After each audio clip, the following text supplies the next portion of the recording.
বিরতির পর স্বাগত। সামনে রয়েছে ভিলেজ কমিটির নির্বাচন এবং তারই আগে ইতিমধ্যে বিরোধীরা বিভিন্ন ইস্যুতে মাঠে ময়দানে ঝাঁপিয়ে পড়েছে। বিভিন্ন ইস্যুতে এবার তারা সরব। অন্যদিকে বিরোধীদের সমস্ত অভিযোগ খণ্ডন করে বিজেপির বিক্ষোভ মিছিল, বিজেপির প্রতিবাদ মিছিল প্রতিনিয়ত চলছে।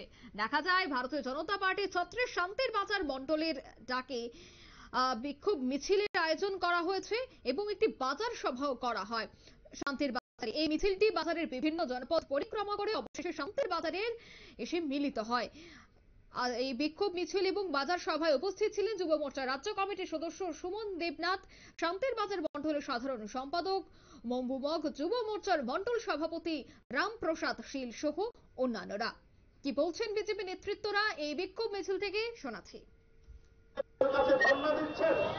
কেন তখন দাঁড়াননি আপনারা আমাদের পাশে?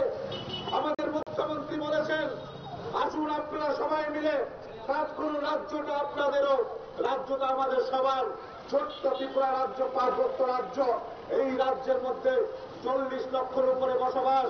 সেখানে জাতি জনজাতি সংখ্যালঘু সমস্ত অংশের মানুষকে নিয়ে আমাদের এই পার্বত্য ছোট্ট ত্রিপুরা রাজ্য একটা মহামারী এবং একটা প্লাবন, যে প্লাবন সৃষ্টি হয়েছে আমাদের শান্তিবাজার 47 জন, তার থেকে বেশি ক্ষতিগ্রস্ত হয়েছে। আজকে সিপিআইএম এরা, কংগ্রেসেরা, তারা আজকের কুচ্ছা রটাচ্ছে আমরা নাকি সরকার পাশে ছিলাম না। কারা ছিল? আপনাদের জানা থাকা দরকার যে কৃষকগুলো, আমাদের যারা পঞ্চায়েতের জনপ্রতিনিধিরা আছে, আমরা যারা জনপ্রতিনিধিরা আছি, আমাদের পার্টির মোর্চার সভাপতি থেকে শুরু করে প্রত্যেকটা কার্যকর্তা আমরা আওয়াজ তুলেছি। আমরা বলেছি কৃষকের যে ক্ষয়ক্ষতি হয়েছে, কৃষকদের পাশে দাঁড়ানোর জন্য সরকার যা যা ব্যবস্থা নেওয়ার সরকার তা নেবে। আমরা বলেছি দুর্গা। আপনারা শুনলেন নেতৃত্বদের বক্তব্য। দক্ষিণ ত্রিপুরা শান্তির বাজার নগর এলাকায় চলে এই বিক্ষোভ মিছিল।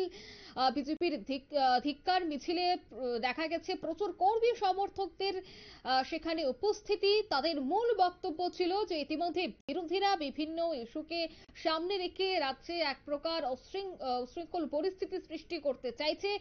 আজ তারা সমস্ত অভিযোগকে খণ্ডন করে এই মিছিলে, এই ধিক্কার মিছিলে তারা অংশগ্রহণ করেছে। এই মুহূর্তে নিয়ে নিচ্ছে ছোট্ট একটি বিজ্ঞাপন বিরতি, সঙ্গে থাকুন।